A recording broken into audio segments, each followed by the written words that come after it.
Bienvenidos hermanos a una nueva clase del Centro de Formación Bíblica. Estamos recorriendo el camino de la materia bibliología, es decir, todo lo que trata acerca de la Biblia. Tenemos que avanzar en estos temas y la pregunta que dejamos la semana pasada nos decía algo parecido a esto.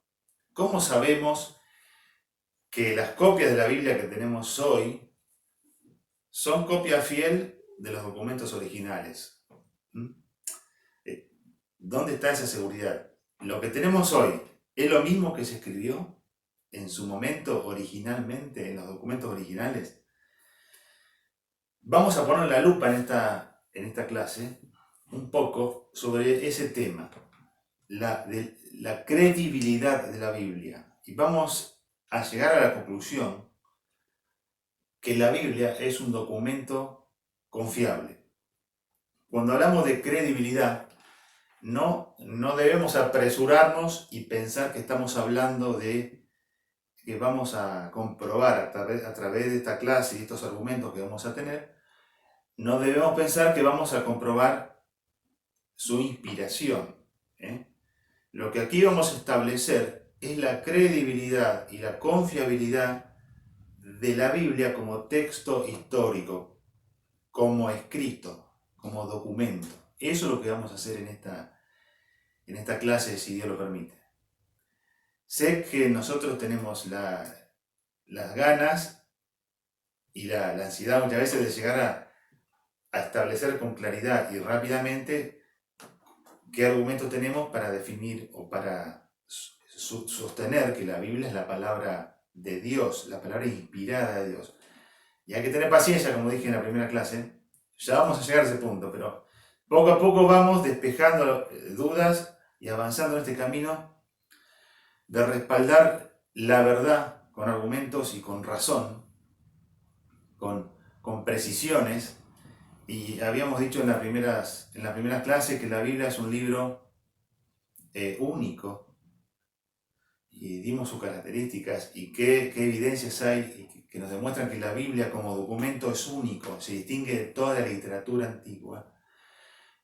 Y hoy vamos a establecer con claridad por qué la Biblia, además de ser un libro único, es un libro confiable, tiene credibilidad, le podemos dar crédito, podemos confiar en la Biblia como un documento. Cuando hablamos de confiabilidad, y ya pueden ir los que tienen acceso a los apuntes y son parte de nuestra aula virtual, porque se han inscrito y han seguido todos los pasos ahí que ofrecemos, pueden seguir el apunte y algunas definiciones están ahí. Cuando hablamos de confiabilidad histórica de la escritura, estamos hablando que como cualquier otro documento literario, la Biblia debe ser sometida a prueba con los mismos criterios de evaluación con lo cual han sido sometidos otros o los demás documentos históricos de la antigüedad. Sería injusto o sería incorrecto que cuando nos aproximemos para evaluar la credibilidad histórica de la Biblia, su confiabilidad, hagamos un costado los criterios que se utilizan para evaluar todos los otros documentos que en muchos casos pueden ser en cierta medida contemporáneos a la escritura de la Biblia. Entonces, ¿por qué es importante que lleguemos a esa conclusión y le hagamos esa prueba a la Biblia. ¿Por qué es necesario? Uno puede preguntarse. Es necesario principalmente y esencialmente porque hoy en día no existe ni un solo manuscrito original de la Biblia, ni en hebreo, que sería el Antiguo Testamento, ni en griego. O sea, no se conoce ningún documento original, no hay, no están. Obviamente pasaron cientos o miles de años, pero podemos hacer o trazar algunas razones por qué no tenemos esos documentos. Una de las razones puede ser que en el año 303 después de Cristo, un emperador romano llamado Diocleciano hizo un intento de destruir toda la literatura cristiana y también religiosa. Entonces, ese intento quizá logró en parte diseminar los pergaminos, los rollos, las copias originales y apresurando el deterioro y que se arruinen, ¿no es cierto? Esa puede ser una razón. Otra razón también, que la hemos visto en la clase pasada, es que el material que está escrito en la mayor parte del Nuevo Testamento y los originales del Antiguo y del Nuevo Testamento también, eran un material perecible, eran en papiros o en pergaminos con forma de rollo, ¿no es cierto? Y todo ese material era difícil de conservar, tenía que cumplirse con determinados requisitos para que se conserve mucho en el tiempo. Algunas personas no hacían eso, no los cuidaban y se iban deteriorando o desvaneciendo, se iban rompiendo. Ahora, a esas razones que acabo de mencionar también podemos añadir que el pueblo judío, la nación judía como tal, fue un pueblo perseguido en repetidas ocasiones y sufrió persecución. Muchas veces esas invasiones militares y esa persecución involucró pérdida de la propiedad y de sus bienes. Ellos perdían sus casas, eran deportados, eran llevados, eran invadidos. La historia nos muestra eso. Y estar sujeto a todas esas crisis, esas catástrofes, ¿no es cierto?, es otra razón y una buena razón para la desaparición de los manuscritos más antiguos o lo que podemos llamar originales. Entonces, al no tener los originales, sí o sí tenemos que someter el documento que tenemos hoy, sobre todo los manuscritos que tenemos hoy en existencia, a los criterios de evaluación para ver si bibliográficamente son confiables y se conservó la transcripción correcta desde su original. ¿Sí? Recordemos que cuando hablamos de manuscrito hablamos de una versión o un texto original de una publicación, que se hace con manuscrito, no imprenta. ¿Sí? Recordemos que la Biblia fue escrita en manuscrito, no estaba inventada la imprenta en ese tiempo. Entonces, siempre estuvo escrita a mano. Ahora, hay tres principios básicos, entonces, como dije antes, que vamos a aplicar y que se aplican en la historiografía, que es lo que usan para evaluar los documentos. Tres principios básicos o criterios que se utilizan para evaluar un documento. El primero, dije que son tres. El primero, eso está en el apunte también, la prueba bibliográfica es el primer criterio. Y es muy importante esto. La prueba bibliográfica consiste en un examen de la transmisión textual por medio de la cual llegaron los escritos hasta nosotros, desde los documentos originales hasta el presente. ¿Cómo se traza una línea de la transmisión textual? La prueba bibliográfica. La pregunta ahí es, ¿cuán confiables son las copias que tenemos hoy en relación con el número de manuscritos que hay en existencia y el intervalo de tiempo entre el documento original y la copia en existencia más antigua que haya? ¿Sí? Nosotros hoy trazamos una línea de tiempo desde el documento original hasta la copia más antigua que haya en existencia. Ese lapso de tiempo es el que se mide.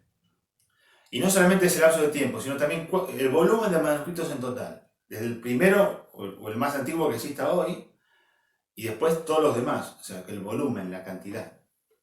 ¿Cuánto tiempo pasó entre la fecha del manuscrito original y la primera copia que hay en existencia? Eso es la prueba bibliográfica. Ahora, ¿por qué hacían copias? Recordemos este concepto. ¿Por qué hacían copias del original? Los judíos y los que fueron escribiendo en ese tiempo, porque las necesitaban para preservar el documento, necesariamente, sobre todo para la siguiente generación. Así que hubo copias que fueron de la primera generación, que fueron una copia directa del original. Pero después hubo una copia, de la primera generación a la segunda, y cada generación iba pasando su copia y para la otra. Y no solamente eso, el volumen de manuscritos iba creciendo, iba aumentando porque se hacían más necesarias, se hacían necesarias más copias. Entonces, eso es lo que sucede. El primer criterio que se evalúa de un documento entonces es la prueba bibliográfica. El segundo es la prueba de la evidencia interna. La prueba de la evidencia interna es el análisis de la evidencia contenida en el mismo documento en cuestión. Se considera evidencia probatoria.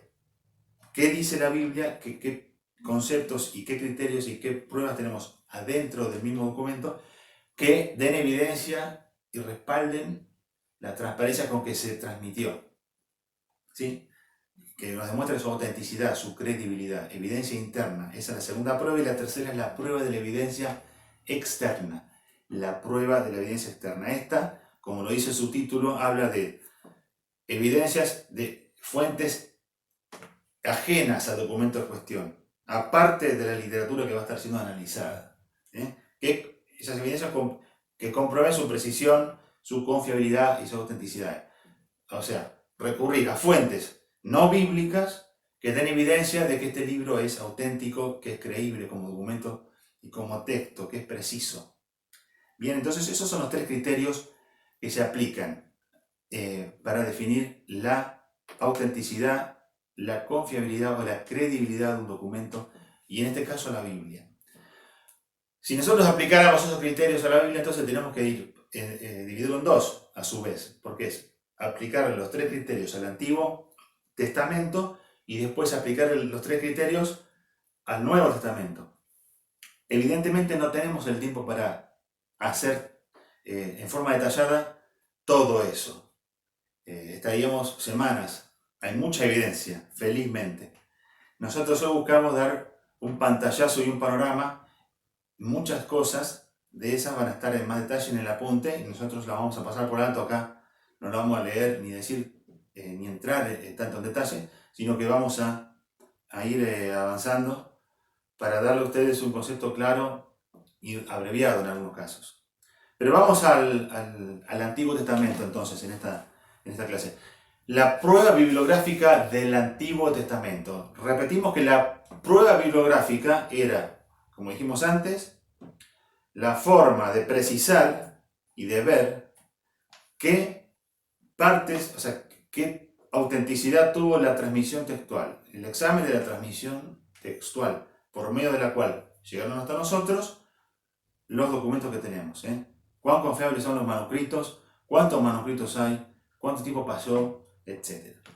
En el caso del Antiguo Testamento, no tenemos, si lo comparamos con el Nuevo, no tenemos la abundancia de autoridad manuscrita próxima, como en el caso del Nuevo Testamento, como dije recién, ¿no es cierto? Esto que acabo de decir fue algo no menor hasta el descubrimiento reciente, cerca del año 1950. Digo reciente en términos de perspectiva, ¿no es cierto? Cuando uno habla de manuscritos y muchos años atrás, de unos rollos en el Mar Muerto, que ya vamos a llegar ahí. Pero hasta el año 1950 el manuscrito hebreo existente hoy, ¿no? Porque los originales no los tenemos, como dije antes. El manuscrito hebreo existente más antiguo que había y que existía estaba fechado de alrededor del año 900 después de Cristo. Si hablamos de esa fecha, entonces eso quiere decir que había un periodo intermedio. Decir, bueno, entonces el original cuando se escribió, ¿cuánta distancia había? Bueno, calculando que el Antiguo Testamento dejó de escribirse, los últimos libros, alrededor del 400 a.C., y nosotros tenemos la copia más antigua que tenemos hoy en existencia, estaba, hasta ese año, estaba fechada con el año 900 después de Cristo, la brecha entre el original, la fecha del original, y la copia que había era de 1300 años. Esa es la línea de tiempo que dijimos. ¿Sí?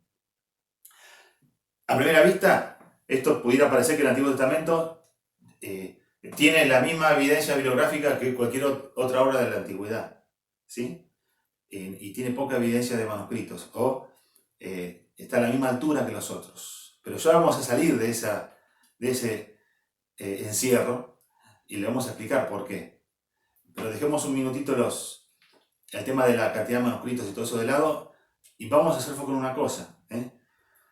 La confiabilidad del Antiguo Testamento, específicamente, debe ser examinada también cuando hablamos de la prueba bibliográfica, mencionando y haciendo foco en el cuidado extremo con lo que los copistas transcribieron los manuscritos del Antiguo Testamento. Era algo para destacar. Principalmente la historia y la tradición judía nos marca dos grupos que se fueron sucediendo en el tiempo, digamos, de personas que se dedicaron a copiar las escrituras. Los primeros eran o fueron los talmudistas del año 100 al 500 después de Cristo. Durante ese periodo se empleó mucho tiempo en catalogar la ley civil y canónica hebrea. Los judíos tenían un gran celo por tener ordenado sus escritos, sus comentarios y sus interpretaciones de las escrituras y de la ley y de los profetas y todo esto. Ellos constantemente estaban generando textos, ¿sí? Los talmudistas se dedicaron a poner un poco de orden en eso, para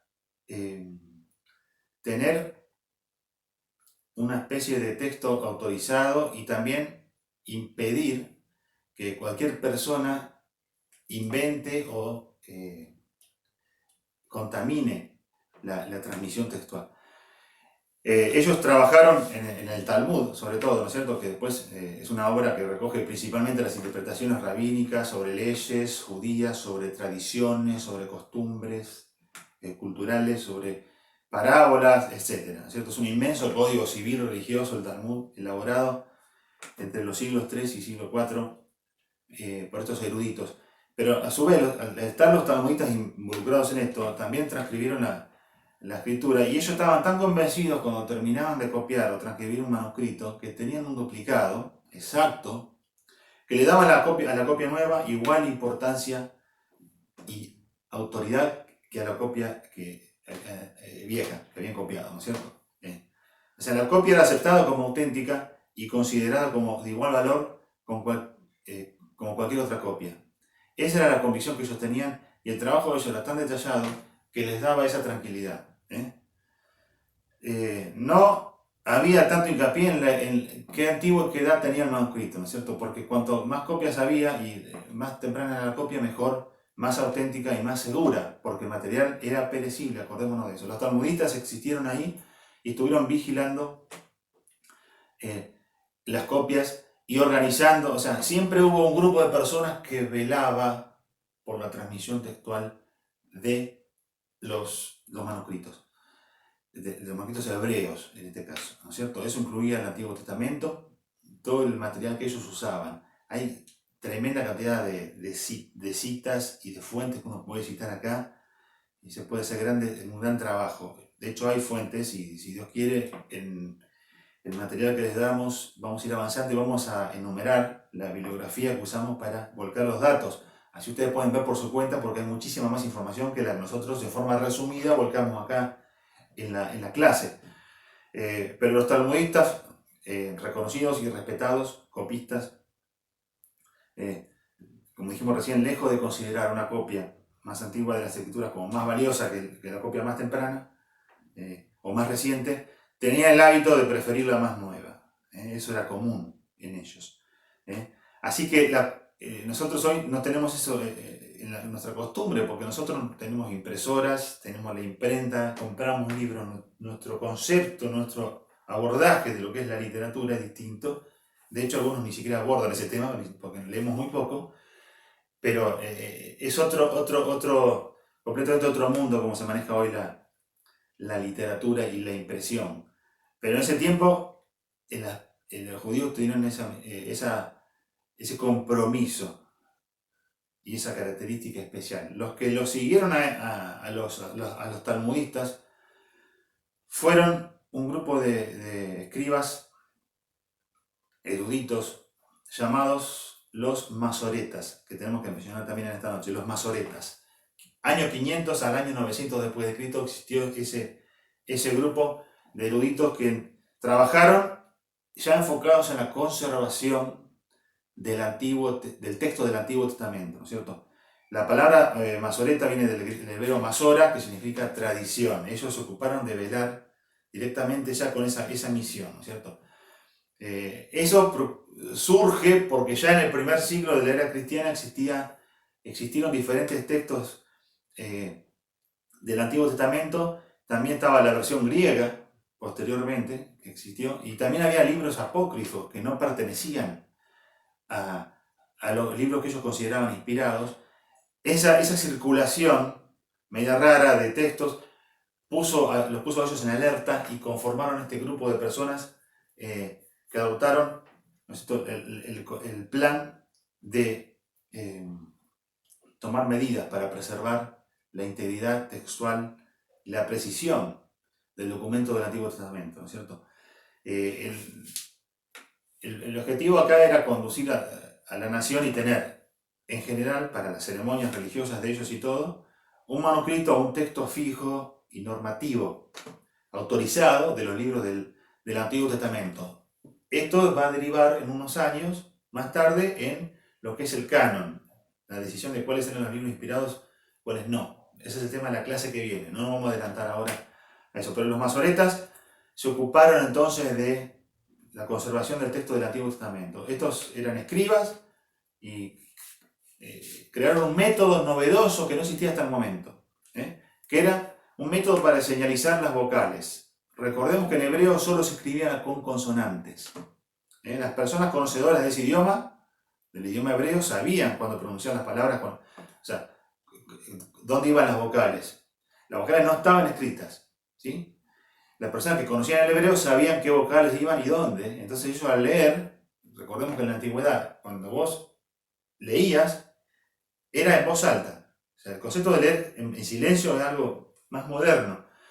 En ese tiempo era en voz alta. Las personas que sabían leer en hebreo sabían dónde iba la vocal y la insertaban de forma espontánea. Los conocedores del idioma de ellos. Pero los masoretas se empezaron a ocupar de señalizar las vocales en el texto escrito porque estaban, hasta el momento estaban implícitas. Recordemos también que el hebreo, con el paso de los siglos, quedó como una lengua, un idioma que no era tan hablado, sino que era un idioma más sagrado, ceremonial. Ya en los tiempos de Jesús se hablaba el arameo como lengua internacional, y algunos hablaban el griego koiné, como dijimos antes, en el mundo. Ahora, solo unos pocos podían entender el hebreo para leer adecuadamente el texto bíblico. Ellos, los masoretas, sabían eso, y encima tenemos que agregar a eso que en la dispersión el problema era aún mayor. En la dispersión que sufrían los judíos, ¿se acuerdan que eran deportados y fueron invadidos y todo esto? Se corría el riesgo de que se olvidara la correcta pronunciación del hebreo y de la lectura hebrea y del Antiguo Testamento, ¿no es cierto? Entonces estos eruditos fueron poco a poco durante 5 siglos, no es tarea menor la que estoy diciendo, por eso es una prueba bibliográfica esto, 5 siglos creando una serie de signos que se añadieron debajo de las palabras para indicar cuál era la vocal que correspondía, y también inventaron un sistema de signos para señalar la acentuación y la entonación que debía usarse en la lectura en alta voz de la escritura. O sea, ¿no? Fue muy novedoso lo que hicieron los masoretas. Ellos aceptaron esa laboriosa tarea, estaban en la zona de Tiberias, en Israel, y les menciono algunas cosas que ellos hacían para indicar la rigurosidad Fíjense, contaban por ejemplo el número de veces que aparecía cada letra en cada uno de los libros. ¿Sí? Así como lo escucharon. Señalaron la letra central del Pentateuco y la letra central de la Biblia hebrea entera e hicieron cálculos más complicados que estos. Por ejemplo, numeraron los versículos y letras de cada libro. Calcularon la palabra media y la letra media de cada uno. Enumeraron versículos que contenían todas las letras del alfabeto. El alfabeto de ellos y un montón de cosas así hacían para hacer prueba y contraprueba de que la copia que habían hecho era igual que el texto original que venían de copiar. ¿Se entiende? Ellos tenían un montón de formas de verificar si lo que habían copiado estaba bien y hacían todos esos chequeos, contaban las letras, contaban esto, contaban lo otro. Tremendo.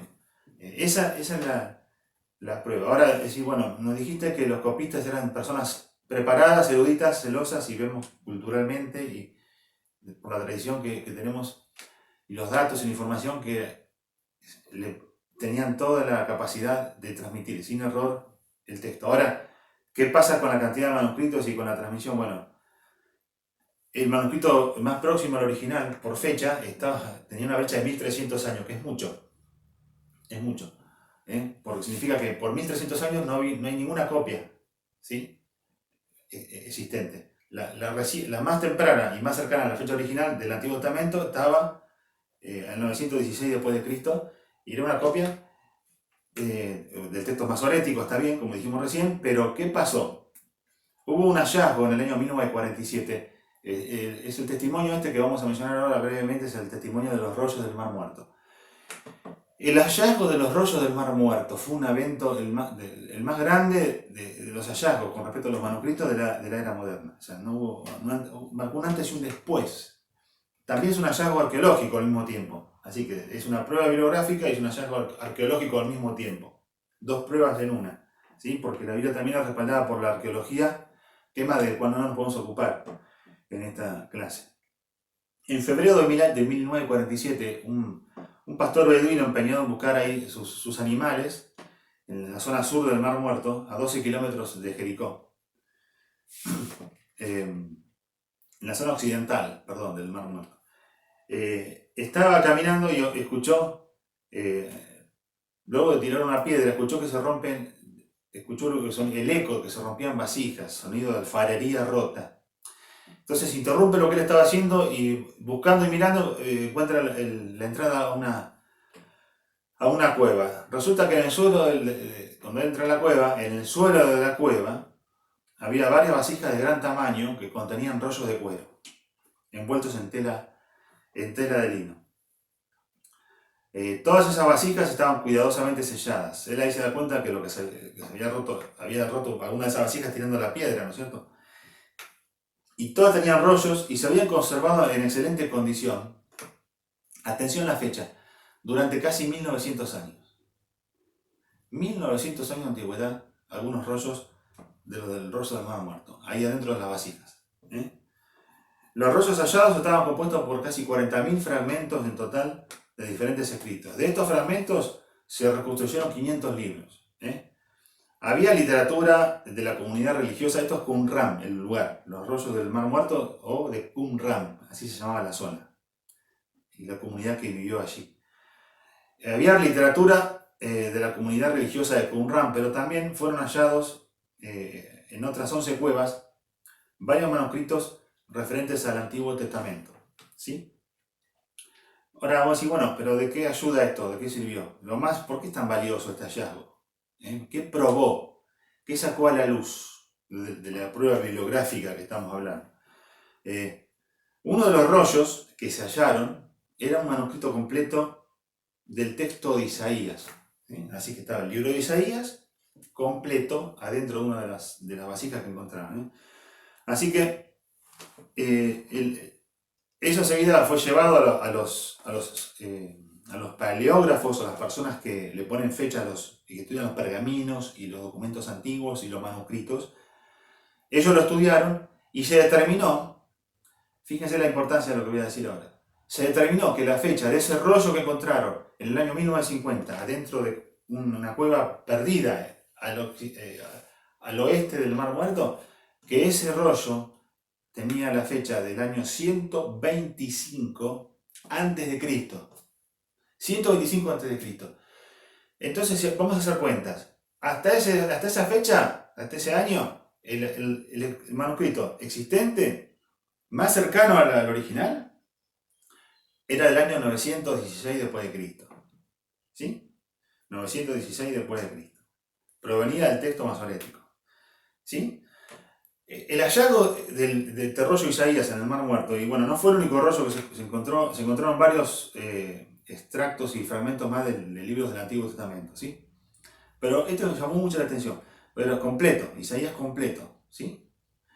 Del año 125 a.C. Significa que ahí estamos hablando de un manuscrito que resulta más de 1000 años más antiguo que cualquier otro manuscrito que poseíamos anteriormente. ¿Sí? ¿Se acuerdan? Porque tenemos 900 después de Cristo más 125 antes, son 1000 años. 1000 años de diferencia entre el que había en existencia y el que apareció. Así que este hallazgo, o sea, puso a todos en vilo porque dijeron, bueno, vamos a comparar el texto del rollo de Isaías que encontraron en el Mar Muerto y el rollo que tenemos que está fechado en el año 900 después de Cristo. ¿Qué resultó? Cuando hacen la comparación se dan cuenta que ambos rollos eran esencialmente y prácticamente iguales. No tenían diferencia, salvo puntuaciones y cosas meramente ortográficas. Eso está detallado, uno puede encontrar, este material que estoy diciendo está lleno por todos lados, uno puede navegar en internet, encontrar videos y mirar. Fue una prueba knockout para la calidad de la prueba bibliográfica del Antiguo Testamento, porque encontraron una copia que era 1000 años más antigua que la que había en existencia, y cuando la pusieron una con otra eran iguales. Eso fue sorprendente. Esa es la precisión que tenían los masoretas y el texto masorético, que es el que quedó en autoridad. O sea, para demostrar la fidelidad y la copia fiel que se hacía y el trabajo que se hacía, ¿no es cierto? Obviamente hay algo de vigilancia de parte de Dios para que eso no se produzca, pero hablamos acá simplemente de lo bibliográfico y ya tenemos una evidencia tremenda. Es apasionante ver cómo Dios permitió que se conserven esos pergaminos, esos rollos, ¿no es cierto? Así que a partir de esa fecha entonces cambió mucho la evidencia bibliográfica del Antiguo Testamento con el descubrimiento y el hallazgo de los rollos del Mar Muerto. Hay mucho más para decir de los rollos del Mar Muerto. Ese fue el hallazgo más fuerte, icónico y desde el punto de vista bibliográfico de los hallazgos de los rollos del Mar Muerto. Demostró que la copia que había en existencia del Antiguo Testamento es digna de ser confiada. Y era igual a una copia que tenía 1000 años más, 1000 años de antigüedad. ¿Bien? Bien, seguimos. Esa fue la prueba bibliográfica del Antiguo Testamento. Cuando hablamos de la prueba interna y la prueba externa, vamos acá a abreviar porque vamos a pasar al nuevo ahora.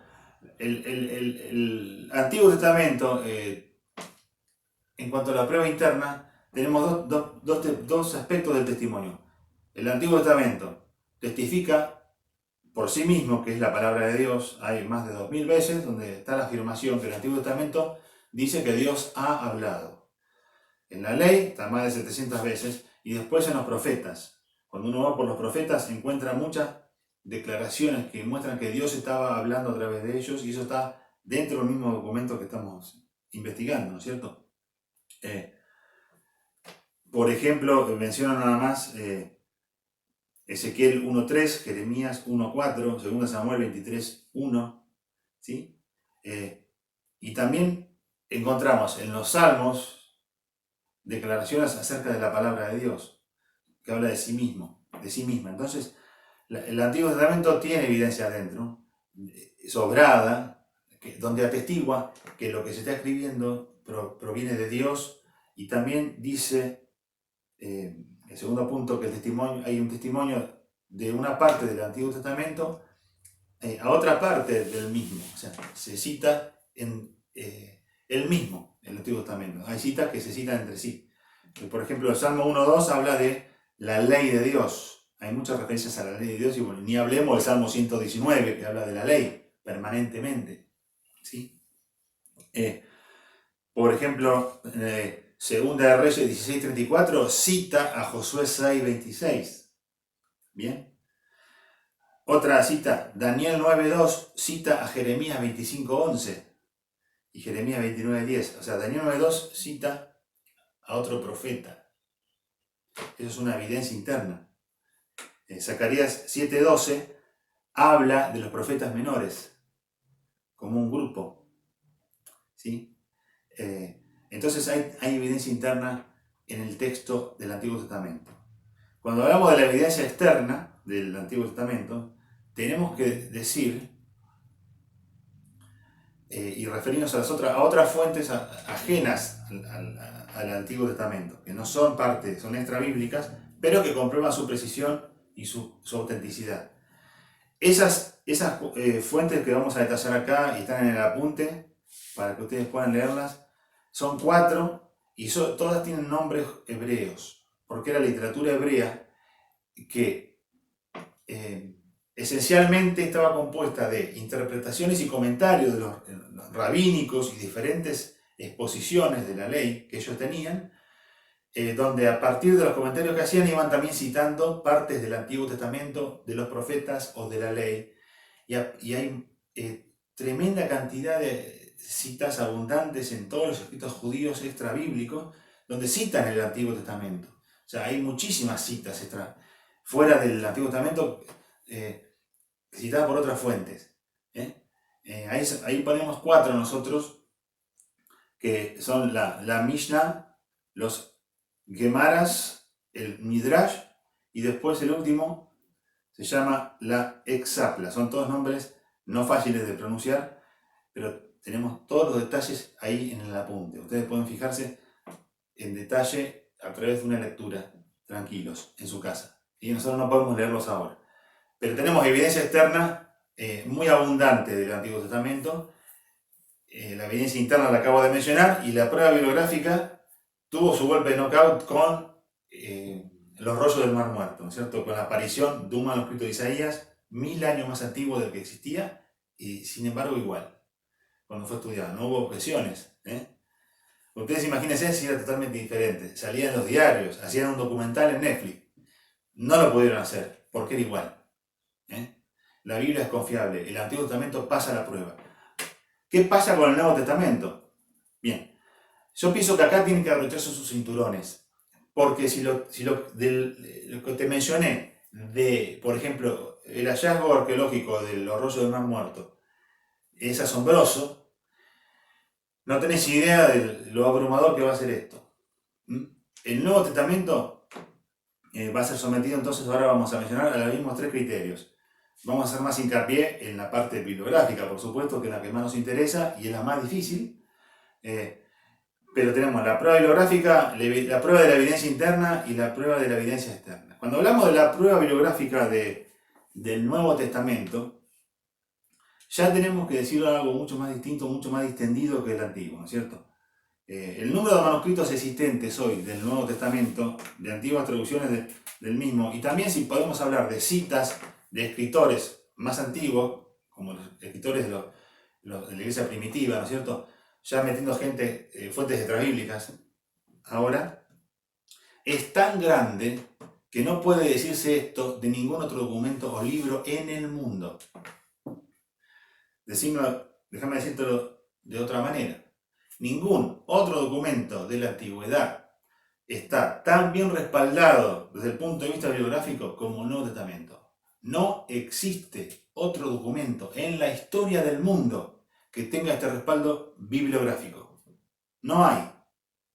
Por supuesto, lo que estoy diciendo es algo contundente y lamentablemente es desconocido por muchos cristianos.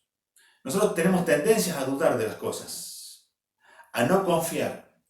Y esto hoy nos está abriendo los ojos y nos está tirando un poco la oreja, porque está diciendo, acá hay una realidad absoluta de que está la verdad. ¿Sí?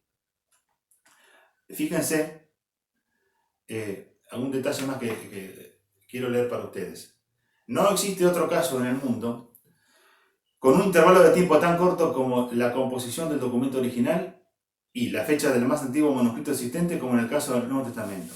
¿sí? O sea, el Nuevo Testamento es el documento en el mundo cuyas primeras copias están más cerca del original. No hay otro documento en el mundo que las primeras copias que hay en existencia hoy estén tan cerca de la fecha original. Hay fragmentos del Nuevo Testamento que están con fecha 50 o 60 años después del original, de la fecha de los originales. Y los manuscritos completos del Nuevo Testamento, donde están todos los libros, ya tienen una fecha de 250 a 300 años más tarde. Vos decís, 300 años es mucho. Vamos a ver una perspectiva en un minuto y te vas a dar cuenta que no es tan así. La gran ventaja, pues, ¿y qué importa si hay muchos documentos o no, muchos manuscritos o no? ¿Cuál es el punto ahí?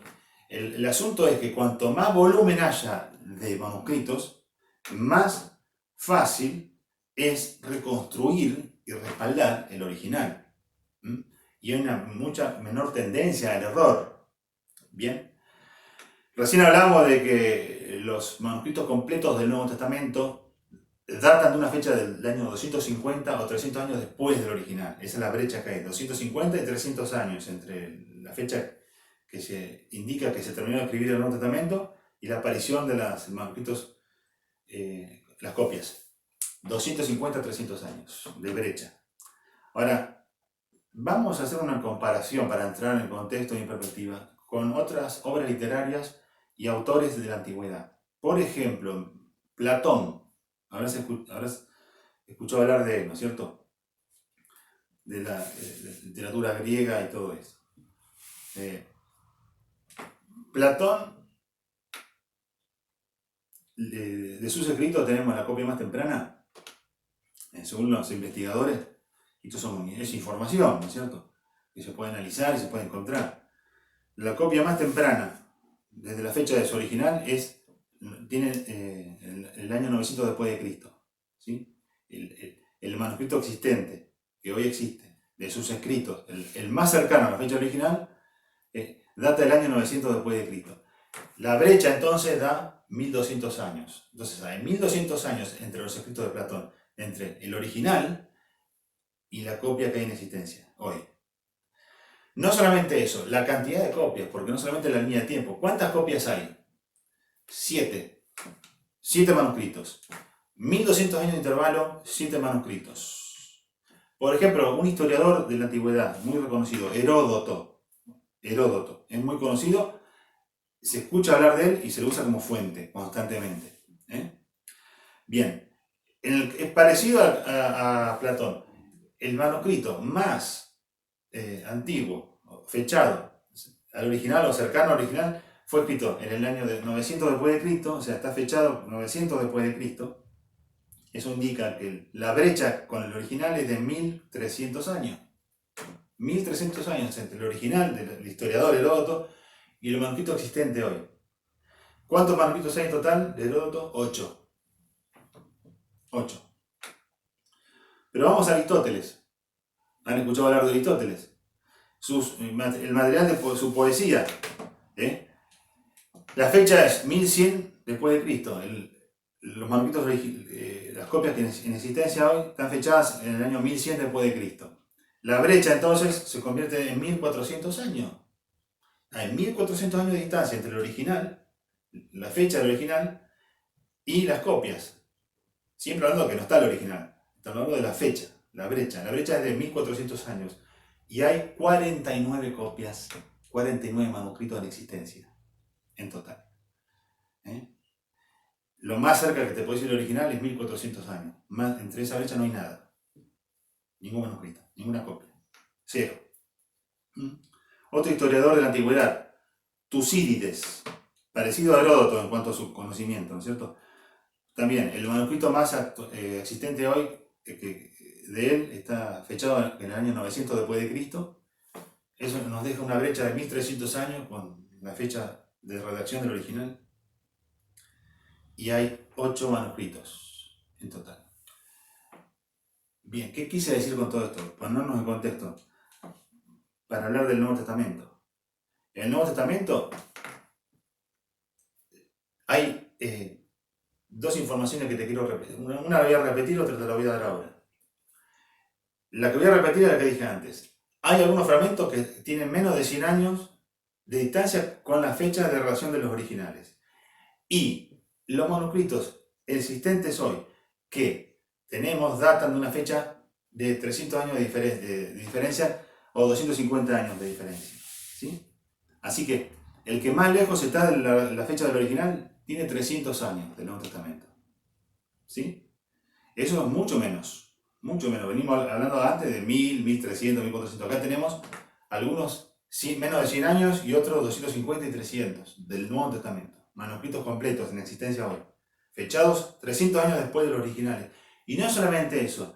Lo que es contundente y derriba por completo cualquier conjetura y cualquier adversidad es que el Nuevo Testamento solo tiene hoy 24.633 manuscritos en existencia. Lo voy a repetir, 24.633 manuscritos en existencia. ¿Sabés que esto es ganar por goleada? Esto es ganar por goleada. Déjame decirte una cosa, si haces un promedio de el resto de la literatura antigua en el mundo, más o menos te va a dar que cada manuscrito, que cada autor o cada obra tiene 200 manuscritos. Si haces un promedio de toda la literatura y lo divides en partes iguales, te va a dar que cada uno tiene 200 manuscritos. El Nuevo Testamento solo tiene 24.600. Y cada año eso va aumentando, porque hace unos años atrás había menos. Van apareciendo. Cada vez hay más. Cada vez hay más. Se están encontrando manuscritos hoy mismo. ¿Sí? Suceden hallazgos de esa talla. Eso no nos deja dudas y da una prueba bibliográfica contundente. Pero no nos podemos quedar allí, vamos a avanzar un poquito, ¿sí? Porque tenemos que ir terminando. Las versiones antiguas o las traducciones antiguas del Nuevo Testamento también aportan lo suyo. Hay 9.000 copias de versiones antiguas que no están en el idioma original, que están en arameo, que están en latín, en el idioma que se hablaba en Egipto en ese tiempo también. Otras versiones más. Si se juntan todas esas traducciones que andaban dando vuelta en ese tiempo también, con esas fechas, tenemos 9.000 copias más de versiones antiguas. Así que se siguen sumando. Las versiones antiguas apoyan la bibliografía del Nuevo Testamento. Ahora, ¿cuál es la prueba de la evidencia externa? Voy a mencionar rápidamente y voy a terminar con la interna. Ahora vamos a ver la prueba eso fue la prueba bibliográfica. La prueba de la evidencia externa del Nuevo Testamento. ¿Qué fuentes hay extra bíblicas o fuera del Nuevo Testamento que aportan precisión y respaldan la integridad del texto del Nuevo Testamento? Tenemos citas de eruditos de la iglesia primitiva y tenemos citas de eruditos y personajes de la historia que no provenían de la comunidad cristiana, pero que citan al Nuevo Testamento. O sea, si nosotros ya estábamos abrumados por la cantidad de manuscritos, que es abrumadoramente mayor a cualquier obra de la antigüedad, y si juntamos todos los manuscritos de la antigüedad también, todavía no hemos agotado la evidencia, porque nos quedan los escritos de los padres de la iglesia primitiva, es decir, los fundadores de las diferentes iglesias, que iban incorporándose a la obra misionera. ¿Sí? Ellos escribían también, iban citando el Nuevo Testamento y la Biblia, y las citas son tan numerosas y amplias que el Nuevo Testamento podría ser virtualmente reconstruido a partir de las citas de todas estas personas sobre el Nuevo Testamento.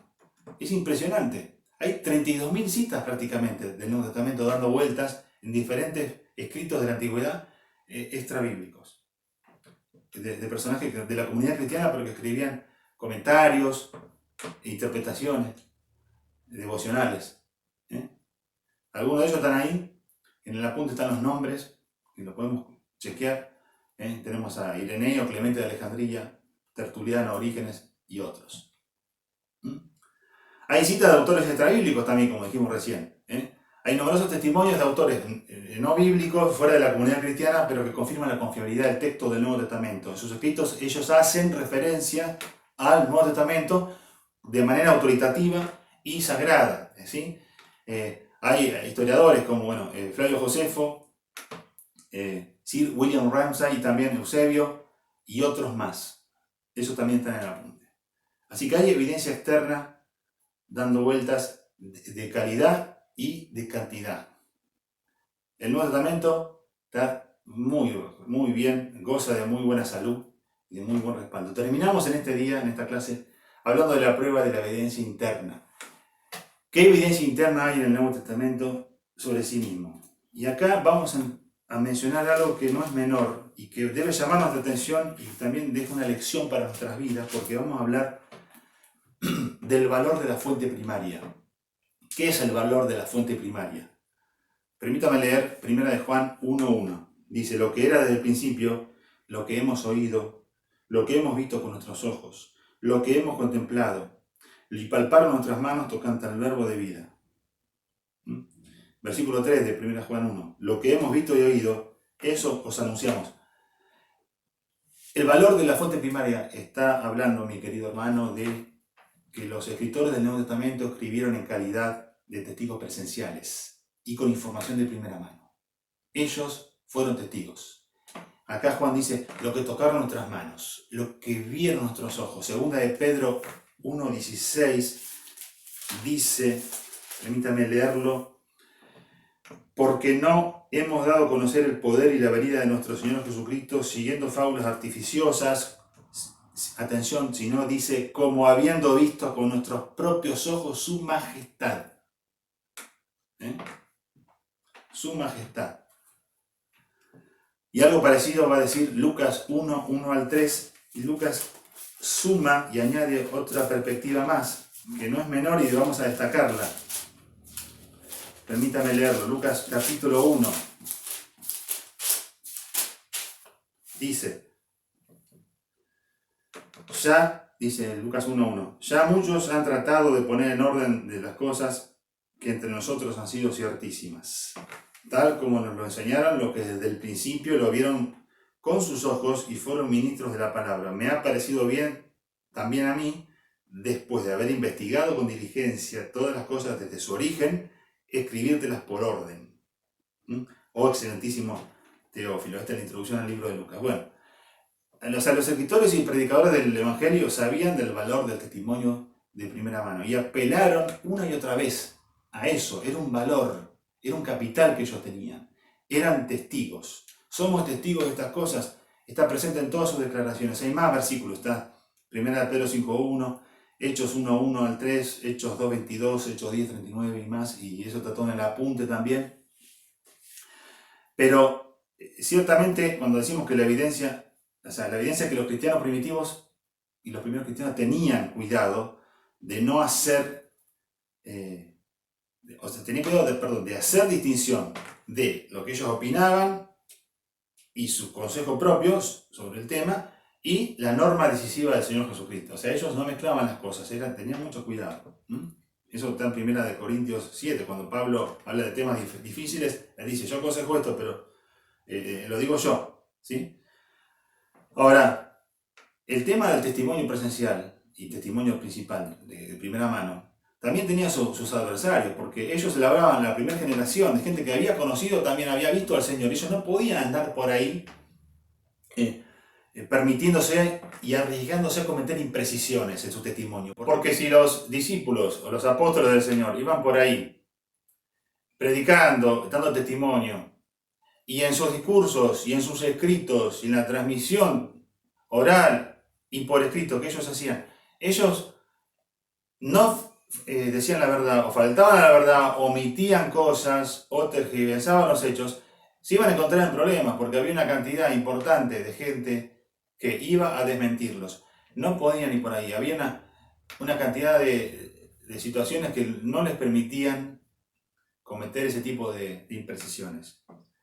Pero no solamente eso, por el contrario, uno de los puntos más fuertes de la predicación apostólica original era la confianza en la apelación al conocimiento de los oyentes y de su público como testigos presenciales también, ¿no es cierto? Ellos apelaban no solamente al testimonio personal de ellos, diciendo somos testigos de estas cosas, lo que vieron nuestros ojos, palparon nuestras manos, sino que también apelaban a la conciencia y al conocimiento de sus oyentes, diciéndole ustedes también saben. Hechos 2:22 Dice eso. En uno de esos discursos, el apóstol Pedro interpela a la gente y les dice, ustedes saben quién fue Jesús. Nosotros predicamos a ese Jesús. Entonces, les servía también a ellos apelar al testimonio personal de la gente que los escuchaba. Así que había una tendencia a hacer eso también. Ahora, no solamente el testimonio de primera mano constituye una evidencia interna importante que recorre las páginas del Nuevo Testamento, como dijimos recién, a favor de los que predicaban, los apóstoles, y también como instrumento para apelar a la conciencia de la gente que los conocía y eran contemporáneos de ellos, sino que por último, terminando en esta clase, quería mencionar otra cosa. Vos y yo hoy podemos abordar este tema y tener algunas dudas y ignorar algunos temas de la Biblia y demandar pruebas y decir, yo quiero saber si es verdad, si lo que dice la Biblia es verdad, si es lo mismo, si los documentos originales son lo mismo que estos, si la transmisión textual es íntegra. Bueno, hoy te dimos muchas pruebas de manera abreviada, hay mucho más para buscar y para investigar por tu cuenta y mucho material que respalda lo que dijimos. O sea, hay evidencia. Pero ¿sabes qué? La gente en los orígenes y en los tiempos que mencionamos recién, los tiempos bíblicos del Nuevo Testamento, también quería saber si lo que los apóstoles predicaban y lo que los apóstoles escribían, ellos eran los primeros interesados en saber si esto era verdad. ¿Sabes por qué? Porque se jugaban la vida al creerlo. Cuando ellos creían y confiaban en lo que ellos estaban leyendo y en la doctrina que estaban recibiendo, y la verdad de Dios, y se persuadían de que eso era la verdad, ellos se jugaban la vida. Entonces, vos y yo creo que hoy tenemos que tener una renovada confianza en la palabra de Dios, refrescar nuestra mente y nuestra memoria y nuestra fe y echar raíces en este libro, tener más pasión y amor por la Escritura y más confianza. Que Dios nos ayude a crecer en la fe y tener la misma pasión del testimonio de los primeros cristianos, que se jugaban la vida por creer que esto era la verdad. Ese es el desafío. Te esperamos la semana que viene. Gracias por estar con nosotros. La semana que viene vamos a hablar de por qué tenemos estos libros acá encuadernados en esta lista, organizados de esta forma. ¿Quién decidió que son estos? ¿Por qué otros no lo son? ¿Y dónde podemos encontrar esa información? El canon de la Escritura. Eso es el tema de la semana que viene. Muchas gracias por tu atención. Te invitamos a seguirnos en nuestras redes sociales. Somos la Iglesia Jesucristo Mi Esperanza. Muchas gracias.